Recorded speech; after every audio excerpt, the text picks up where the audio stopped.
Fala, meu povo! Tudo bom com você? Professor Thiago Luque na área para a segunda parte da nossa aula sobre a independência da América Inglesa. Nesse caso, a primeira aula eu falei sobre o processo de independência da América Inglesa e agora vamos falar sobre os Estados Unidos da América, especificamente, né? Que nós dividimos aí em duas partes porque ficou muito grande e são duas partes extremamente importantes. Uma para você entender a influência iluminista na independência dos Estados Unidos e agora o processo de transformação desse país em uma grande nação, que é inegável que é. Não é isso? Bom, seguindo aí. Durante a presidência de George Washington, o primeiro presidente dos Estados Unidos, que ele toma posse como presidente em 1789 e vai governar até 1797, foi consolidado todo o desenvolvimento comercial que eles já estavam adquirindo enquanto eram colônias ainda. Então eles vão crescer comercialmente, industrialmente, fortalecer financeiramente também, atraindo assim um grande número de imigrantes europeus que vão migrar para a América na tentativa de fazer a América, de conquistar o novo mundo, de enriquecer. E é esse progresso, é esse crescimento demográfico que vai estimular uma necessidade dos norte-americanos, que agora o povo norte-americano, colonizar mais território no continente. Então você faz o quê? Você começa então a marchar para o oeste, o faroeste, porque as 13 colônias inglesas da América estão localizadas na costa atlântica da América do Norte. Você vai ver no mapa aqui, em algum lugar vai aparecer, e eles vão precisar então colonizar novos territórios, porque o país está desenvolvendo economicamente e obviamente atraindo muitos imigrantes. É nesse contexto que surge a doutrina do Destino Manifesto. Muito importante aqui, ó, esse pedaço aqui, ó. A doutrina do Destino Manifesto é uma doutrina ufanista, ou seja, de autovalorização. Basicamente foi criada aí pelo jornalista John Lewis O'Sullivan, dentro de um jornal que circulava ali na América, e ele vai, através da frase Be strong while have slave, ou seja, seja grande enquanto haja escravos, uma série de artigos chamado anexações, e ele vai justificar a necessidade do crescimento territorial daquele povo, daquele país. E aí surge aquela teoria que nós chamamos de o fardo do norte-americano. Ou o fardo do norte-americano seria o quê? Civilizar todo o continente. Em outras palavras, para ficar muito simples, vai se distribuir a ideia de que Deus deu para o povo norte-americano o dever, o fardo de levar o desenvolvimento, a civilização para todo o continente da América do Norte. E, claro que isso aí se traduz inicialmente na origem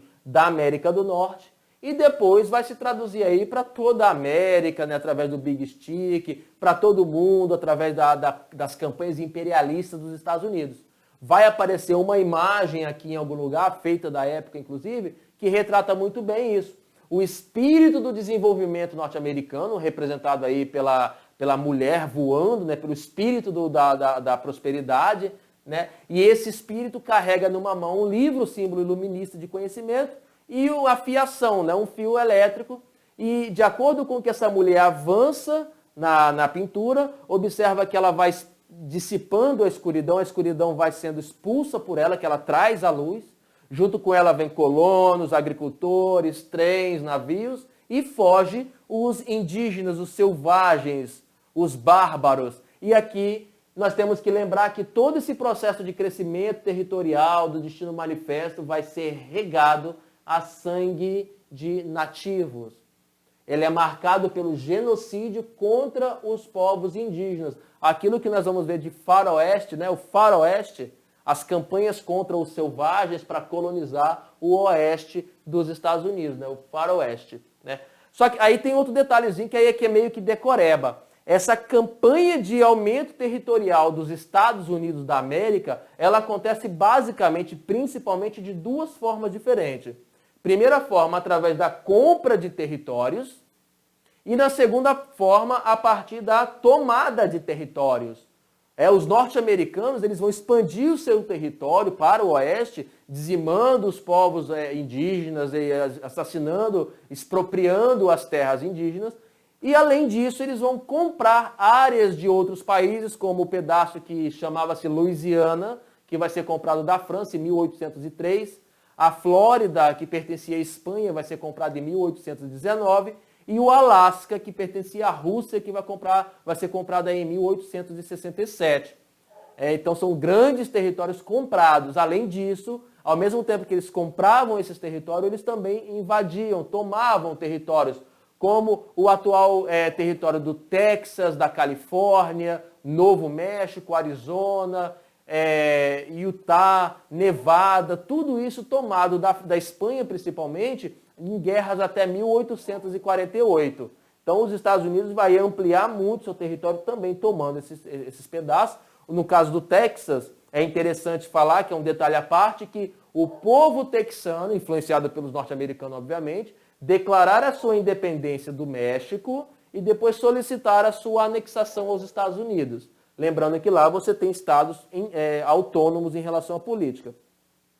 Isso aqui no território da América do Norte. Obviamente, os americanos também ocuparam, invadiram, no caso, terras como o Havaí, Porto Rico, Cuba, apesar de não ter sido anexado, foi de certa forma invadido e criado ali a Emenda Platt para dominar Cuba. Enfim, vários territórios do Caribe também vão sofrer essa intervenção imperialista norte-americana. Podemos considerar isso aqui já como uma intervenção imperialista, apesar de ser dentro de uma expansão territorial pura no seu próprio território, né? Lembrando, tudo isso regado a sangue de pessoas inocentes, de nativos, né?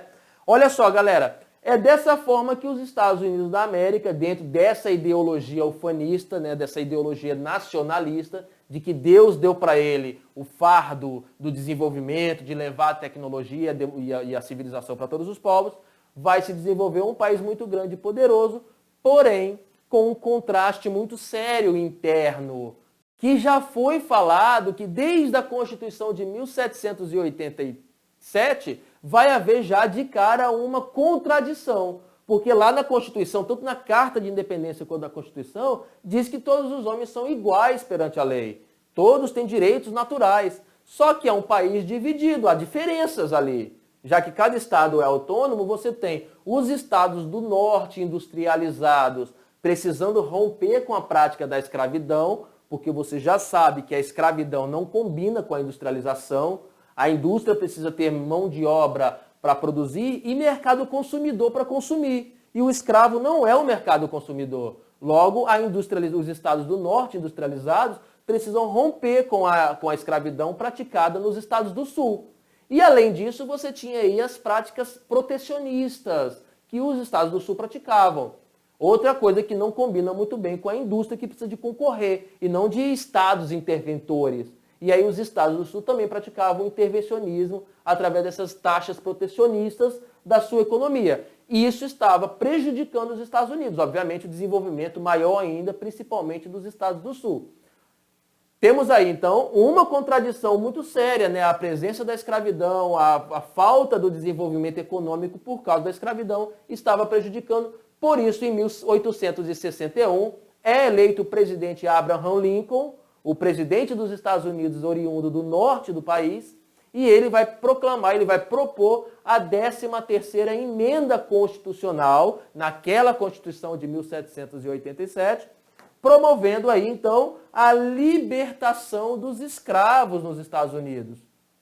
Aqui, ó, libertar os escravos. Ele vai ter a 13ª emenda vai promover, então, a libertação dos escravos. Só que nesse momento que ele propõe libertar os escravos, os estados do sul se reúnem para declarar a sua emancipação, a sua separação do sul.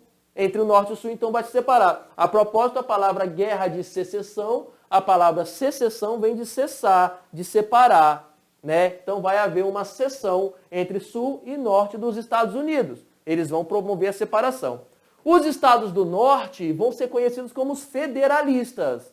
Eles são aí contra a separação, obviamente, contra a escravidão, e eles vão se juntar contra os estados confederados, que que são os estados sulistas, que são, obviamente, a favor da separação e a favor de manter a escravidão. O fight começa uma guerra extremamente sangrenta entre Norte e Sul, que vai durar até o ano de 1865.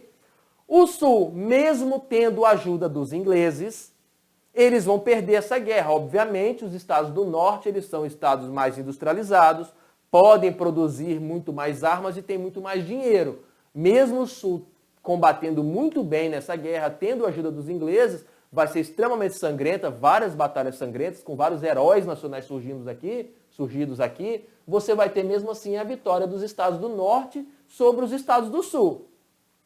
Nessa guerra, nesse caso, traz consequências muito impactantes para aquela nação. Quais são as principais consequências da vitória do Norte sobre o Sul? Obviamente, vai haver um domínio econômico dos estados do Norte sobre os estados do Sul. Se você observar o mapa econômico, né, o mapa geopolítico e econômico dos Estados Unidos, você vai ver que até hoje o país ele é bem dividido em uma parte norte bem desenvolvida e industrializada com IDH altíssimo e uma parte sul dos Estados Unidos que não é tão desenvolvida industrialmente, não tem o IDH tão alto assim, que são os estados do sul dos Estados Unidos. Ainda há essa separação. Eu poderia dizer, sem sombra de dúvida, que é como se você tivesse realmente um país rico no norte e um país em desenvolvimento no sul, tipicamente em desenvolvimento no sul. Além disso, você vai ter, obviamente, a libertação de todos os escravos do território americano, mesmo que essa libertação aconteceu à la brasileira, sem a inserção desses ex-escravos como cidadãos, não vai haver nenhuma política de inserção social dos escravos, eles simplesmente vão ser libertos, e muitos deles, obviamente, acabaram tendo que optar por passar fome nas cidades ou se manter trabalhando por comida na terra que ele era escravizado. Isso aconteceu, inclusive, aqui no Brasil. Uma escravidão sem reparação social. É o que os sociólogos vão chamar de modernidade conservadora. Moderniza, acabando com a mão de obra escrava, porém conserva o status quo da elite que dominava antes. Essa elite branca latifundiária não teve um prejuízo tão sério porque ele basicamente perdeu a mão de obra escrava, mas vai se manter aí explorador da mão de obra dos pobres, né? E por fim, obviamente, dentro daquela ideia de que cada estado vai ter suas próprias leis, do federalismo norte-americano, vai haver nos Estados do Sul a política de segregação racial, tipo o apartheid, que fica célebre lá na África do Sul. Ou seja, dentro da política desses estados vão haver leis de segregação racial. Você vai ter a proibição de negros frequentar escolas para brancos, a proibição de negros sentarem nos mesmos assentos destinados a brancos nos ônibus, beber do mesmo bebedouro, usar os mesmos banheiros públicos. Você vai ter na lei dos Estados Unidos a separação, legalmente falando, entre negros e brancos, ou seja, uma segregação racial que vai gerar muitos conflitos sangrentos, muita violência. Vai surgir, por exemplo, grupos raciais que defendem a supremacia branca, como chamados a Ku Klux Klan, a KKK, e eles vão vão influenciar muito a política norte-americana.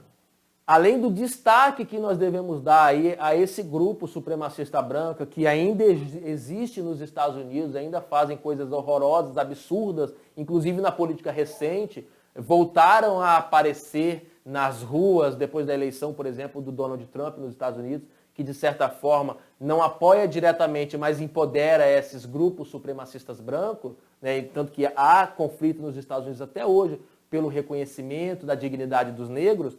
Essa segregação ela vai ser muito forte nos Estados Unidos e somente a partir da década de 1950, com o término da Segunda Guerra Mundial, que vai durar de 39 a 45, e o heróico empenho de negros na defesa da liberdade contra o nazismo pelos Estados Unidos, que essa segregação racial começa a se tornar alvo de contestações, né? Como, por exemplo, eu poderia citar as campanhas pela extensão dos direitos civis aos negros, liderada pelo pastor Martin Luther King Jr., né? Que vai fazer grandes discursos e grandes lutas pela emancipação e pela dignidade, por dar cidadania aos negros, para você observar, em 1950 eles não tinham ainda o direito à cidadania.